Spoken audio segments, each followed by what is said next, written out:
Hi, ಎಲ್ಲರಿಗೂ ನಮಸ್ಕಾರ. ನನ್ನ ಹೆಸರು ದಿಲೀಪ್ ಅಂತ. ಈಗ ನಾನು ಬಂದಿರೋ ವಿಷಯ ಏನಪ್ಪಾ ಅಂತಂದ್ರೆ, ನಮ್ಮ ಚಿತ್ರದುರ್ಗ ಜಿಲ್ಲೆಯಲ್ಲಿ ಈ ಬೆಂಗಳೂರಿನ ಸೆಕೆಂಡ್ ಇಂಟರ್ನ್ಯಾಷನಲ್ ಏರ್ಪೋರ್ಟ್ ಆಗಬೇಕು ಅನ್ನೋದು, ಅದ್ರ ಬಗ್ಗೆ ಮಾಹಿತಿ ತಿಳಿಸ್ಕೊಡೋಕೆ ಅಂತ ಬಂದಿದ್ದೀನಿ.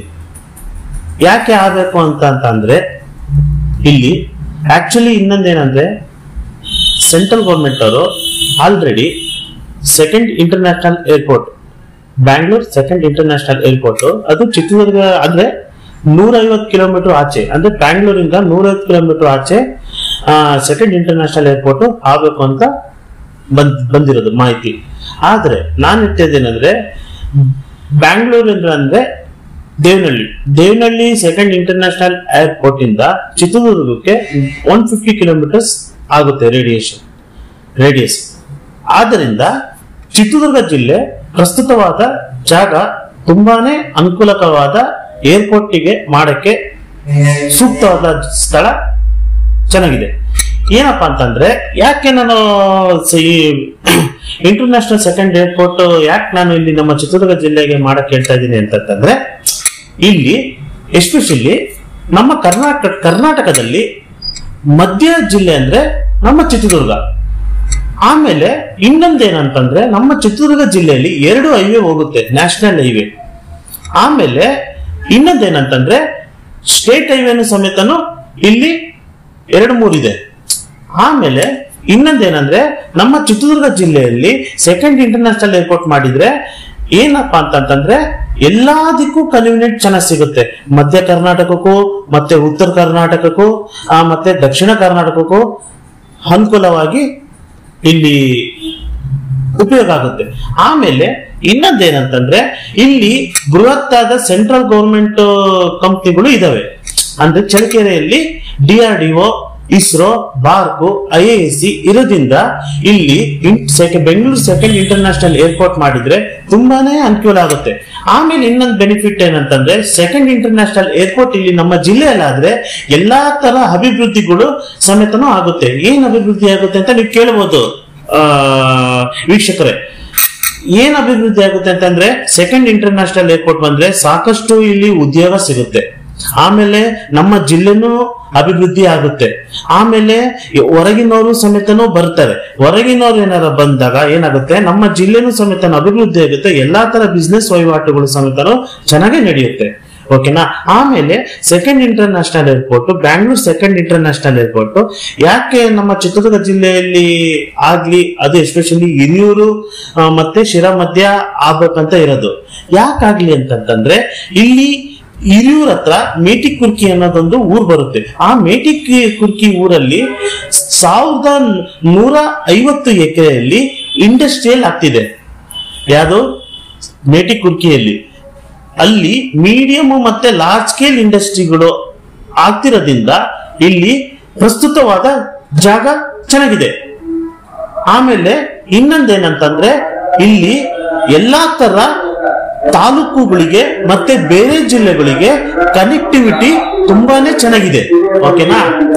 ಆಮೇಲೆ ಇನ್ನೊಂದು ವಿಚಾರ ಏನಂತಂದ್ರೆ, ಆಮೇಲೆ ಇಂಡಸ್ಟ್ರಿಗಳು ಸಮೇತನು ತುಂಬಾನೇ ಬಂದ್ರು ಸಮೇತನು ಎಲ್ಲರಿಗೂ ಉದ್ಯೋಗ ಅವಕಾಶಗಳು ಸಿಗುತ್ತೆ. ಓಕೆನಾ. ಆಮೇಲೆ ಇನ್ನೊಂದೇನಂದ್ರೆ, ಏರ್ಪೋರ್ಟ್ ಮೇನ್ ಎಸ್ಪೆಷಲಿ ಈಗ ಏರ್ಪೋರ್ಟ್ ಏನಾರ ಬಂತು ಅಂತಂದ್ರೆ ಆಟೋಮೆಟಿಕಲಿ ಇಂಡಸ್ಟ್ರಿಗಳು ಸಮೇತನು ಸಾಕಷ್ಟು ಇಲ್ಲಿ ನೆಲೆ ಊರ್ತವೆ. ಮತ್ತೆ ಎಷ್ಟೋ ಜನಕ್ಕೆ ಉದ್ಯೋಗ ಅವಕಾಶನೂ ಸಿಗುತ್ತೆ. ಈಗ ಬೆಸ್ಟ್ ಎಕ್ಸಾಂಪಲ್ ನಿಮಗೆ ಹೇಳ್ಬೇಕು ಅಂತಂದ್ರೆ, ಶಿವಮೊಗ್ಗ ತಗೊಳ್ಳಿ. ಶಿವಮೊಗ್ಗ ಡೊಮೆಸ್ಟಿಕ್ ಏರ್ಪೋರ್ಟ್ ಇದೆ. ಶಿವಮೊಗ್ಗ ಆಗ್ಲಿ, ಬೆಳಗಾಂ ಆಗ್ಲಿ, ಹುಬ್ಳಿ ಆಗ್ಲಿ, ಅಲ್ಲೆಲ್ಲ ಮೇಜರ್ ಸಿಟೀಸ್ ಅಲ್ಲಿ ಆಲ್ರೆಡಿ ಡೊಮೆಸ್ಟಿಕ್ ಏರ್ಪೋರ್ಟ್ ಆಗಿದೆ. ಆಕ್ಚುಲಿ ಡೊಮೆಸ್ಟಿಕ್ ಏರ್ಪೋರ್ಟ್ ಆಗಿರೋದ್ರಿಂದ ಅಲ್ಲಿ ಎಲ್ಲಾ ತರ ಅಭಿವೃದ್ಧಿ ಕಾರ್ಯಗಳು ನಡೀತಿದೆ, ಮತ್ತೆ ಎಲ್ಲಾ ತರ ಇಂಡಸ್ಟ್ರಿಗಳು ಬಂದಿದೆ. ಹಂಗೆ ನಮ್ಮ ಜಿಲ್ಲೆಯಲ್ಲಿ ಇಂಟರ್ನ್ಯಾಷನಲ್ ಏರ್ಪೋರ್ಟ್ ಆದ್ರೆ ಇನ್ನೂ ಸಾಕಷ್ಟು ಅಭಿವೃದ್ಧಿಗೆ ಅನುಕೂಲವಾಗುತ್ತೆ. ಆಮೇಲೆ ಇನ್ನೊಂದೇನಂದ್ರೆ, ನಮ್ಮ ಕರ್ನಾಟಕದಲ್ಲಿ ಈಗ ಪ್ರೆಸೆಂಟ್ 2 ಇಂಟರ್ನ್ಯಾಷನಲ್ ಏರ್ಪೋರ್ಟ್ ಇರೋದು. ಒಂದು ಬ್ಯಾಂಗ್ಳೂರ್ ಇಂಟರ್ನ್ಯಾಷನಲ್ ಏರ್ಪೋರ್ಟ್, ಒಂದು ಮಂಗಳೂರು ಇಂಟರ್ನ್ಯಾಷನಲ್ ಏರ್ಪೋರ್ಟ್. ಆಮೇಲೆ ಇನ್ನೊಂದೇನಂದ್ರೆ ನಮ್ಮ ಜಿಲ್ಲೆ ಬರಪೀಡಿತ ಜಿಲ್ಲೆ ಆಗಿರೋದ್ರಿಂದ ಇಲ್ಲಿ ಉದ್ಯೋಗ ಸೃಷ್ಟಿ ಅನ್ನೋದು ತುಂಬಾನೇ ಕಡಿಮೆ ಆಗಿದೆ.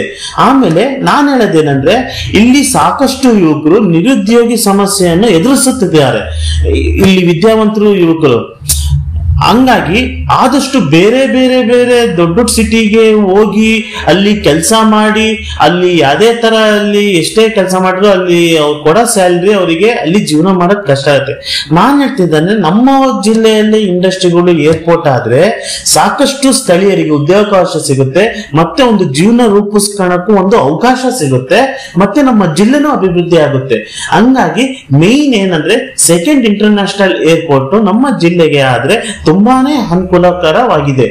ಆಮೇಲೆ ಈ ಸಾಕಷ್ಟು ಇಂಡಸ್ಟ್ರಿಗಳು ಸಮೇತ ತಾನಾಗಿ ಅಲ್ಲಿ ಅಭಿವೃದ್ಧಿಗಳು ಆಗ್ತವೆ, ಹೊಸ ಇಂಡಸ್ಟ್ರಿಗಳು ಬರಕ್ಕೂ ಒಂದು ಅವಕಾಶನೂ ಸಿಗುತ್ತೆ.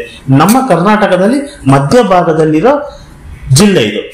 ಹಂಗಾಗಿ ಎಲ್ಲಾ ತರ ಕನ್ವೀನಿಯಂಟ್ ಇದೆ, ರೋಡ್ಗಳು ಎಲ್ಲಾ ಜಿಲ್ಲೆಗೂ ಹೋಗೋ ಕನ್ವೀನಿಯಂಟ್ ಸಮೇತನೂ ಇದೆ. ಹಂಗಾಗಿ ಎಲ್ಲರಿಗೂ ನಾನು ಇದು ರಿಕ್ವೆಸ್ಟ್ ಮಾಡ್ಕೊಳ್ಳೋದೇನಂದ್ರೆ ನಮ್ಮ ಜಿಲ್ಲೆಯಲ್ಲಿ second international airport, Bangalore second international airport ಆದ್ರೆ ತುಂಬಾನೇ ಅನುಕೂಲವಾಗುತ್ತೆ, ಮತ್ತೆ ಆಟೋಮೆಟಿಕಲಿ ಇಂಡಸ್ಟ್ರಿಗಳು ಬರುತ್ತೆ. ಇರೋ ಇಂಡಸ್ಟ್ರಿಗಳು ಇಂಪ್ರೂವ್ಮೆಂಟ್ ಆಗ್ತವೆ, ಹೊಸ ಇಂಡಸ್ಟ್ರಿಗಳು ಬರುತ್ತವೆ, ಮತ್ತೆ ಇನ್ನೊಂದೇನಂತಂದ್ರೆ ಎಲ್ಲರಿಗೂ ಉದ್ಯೋಗಾವಕಾಶಗಳು ಸಿಗುತ್ತೆ. ದಯವಿಟ್ಟು ನಾನು ಬೇಡ್ಕೊಳ್ಳೋದೇನಂದ್ರೆ ನಮ್ಮ ಜಿಲ್ಲೆಯಲ್ಲಿ ಎಷ್ಟು ತಾಲೂಕುಗಿದಾವೋ ಅಷ್ಟು ತಾಲೂಕು MLAಗಳು ದಯವಿಟ್ಟು ಇದಕ್ಕೆ ಪ್ರೋತ್ಸಾಹ ನೀಡಿ. ದಯವಿಟ್ಟು ಎಷ್ಟೋ ಯುವಕರಿಗೆ ಕೆಲಸನೂ ಸಿಗುತ್ತೆ. ಆಮೇಲೆ ಇಲ್ಲಿದ ನಮ್ಮ ಜಿಲ್ಲೆ MP ಅವರಿಗೂ ನಾನು ಬೇಡ್ಕೊಂತ ಇದ್ದೀನಿ, ದಯವಿಟ್ಟು ನಮ್ಮ ಜಿಲ್ಲೆಗೆ ಇಂಟರ್ನ್ಯಾಷನಲ್ ಏರ್ಪೋರ್ಟ್ ಅನ್ನು ಒತ್ತಡ ತಾಂಬರ್ರಿ, ಸೆಂಟ್ರಲ್ ಗೌರ್ಮೆಂಟ್ಗೆ ಹೋಗಿ ಒತ್ತಡ ತಾಂಬರ್ರಿ. ದಯವಿಟ್ಟು ನಮ್ಮ ಜಿಲ್ಲೆಗೆ ಆದಷ್ಟು second international Bangalore second international airport ಮಾಡಕ್ಕೆ ದಯವಿಟ್ಟು ಒತ್ತಡ ತಾಂಬರ್ರಿ. ಇಲ್ಲಿರೋ ನಮ್ಮ ಜಿಲ್ಲೆಯಲ್ಲಿರೋ MLAಗಳು ಮತ್ತೆ MP ಅವರು ಇಷ್ಟು ಬೇಡ್ಕೊಂಡು ನಾನು ಇಲ್ಲಿಗೆ ಮಾತು ಮುಗಿಸ್ತಾ ಇದ್ದೀನಿ. ಧನ್ಯವಾದಗಳು.